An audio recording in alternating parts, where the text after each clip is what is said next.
Bonjour, dans cette capsule sur l'analyse des flux de matière, on va traiter de ce que l'analyse de flux de matière est, le principe sur lequel elle se fonde, comment ça marche et à quoi ça sert. L'analyse de flux de matière est une approche de mesure du métabolisme industriel. Par définition, elle est l'évaluation systématique de tous les flux et stocks de matière à l'intérieur d'un système défini dans le temps et dans l'espace. Elle se base sur le principe de Lavoisier de conservation de la masse, donc rien ne se perd, rien ne se crée et tout se transforme. Plus particulièrement, on se base sur le principe d'équilibre des flux, c'est-à-dire que les imports et la production est égale aux exports et aux consommations et la balance est donnée par la différence dans les stocks, selon l'équation que vous voyez à l'écran. Comment ça marche ?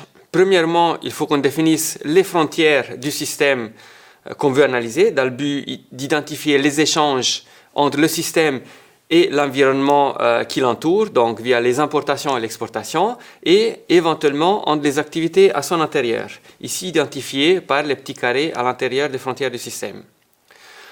On peut définir les frontières du système à plusieurs échelles, donc à une échelle industrielle, par exemple pour analyser l'efficacité d'un procédé industriel. On peut définir l'analyse flux de matière à l'échelle d'un parc industriel, par exemple pour analyser les symbioses industrielles entre les industries à l'intérieur de ce territoire. Et finalement, on peut être aussi large qu'une région ou un pays pour évaluer le bilan et le métabolisme territorial. Deuxièmement, on choisit un nombre limité de matières.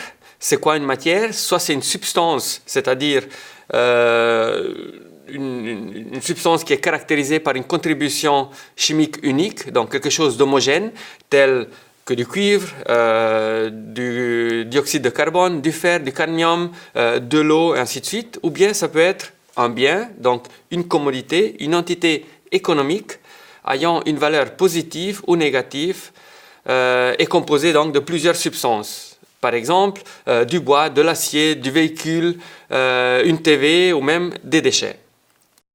Il faut qu'on définisse la période de l'étude, donc il faut qu'on prenne une photo à une année précise, à un moment donné, ou bien à travers une période, donc plusieurs photogrammes sur une période donnée, donc on va tourner un petit film entre une année de départ et une année d'arrivée pour voir l'évolution, l'échange des flux et la variation de stock.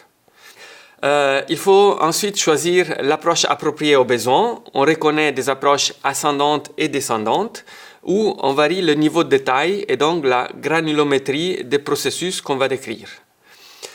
À l'écran, on voit une approche ascendante où l'on part du détail pour consolider progressivement. Avec cette approche, on développe une compréhension des flux et des stocks entre les activités au sein de ce système.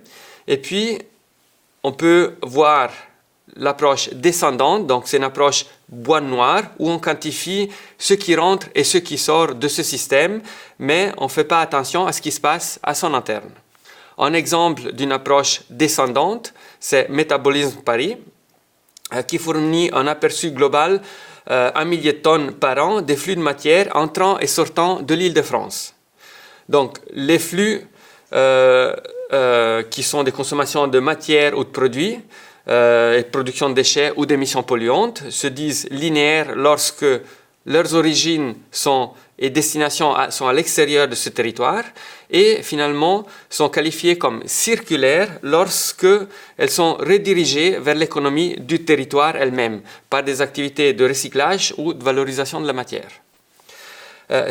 Comme vous voyez, ces approches permettent de décrire les interactions de l'économie d'un territoire avec son environnement et le reste de l'économie mondiale. À quoi ça sert l'analyse flux de matière ? Quelle est l'approche pour l'économie circulaire concrètement ?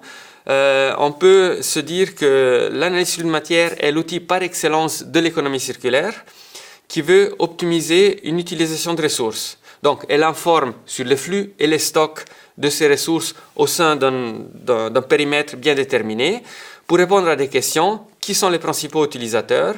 Quels sont les échanges entre eux ? Où sont les stocks ? Où sont les pertes ?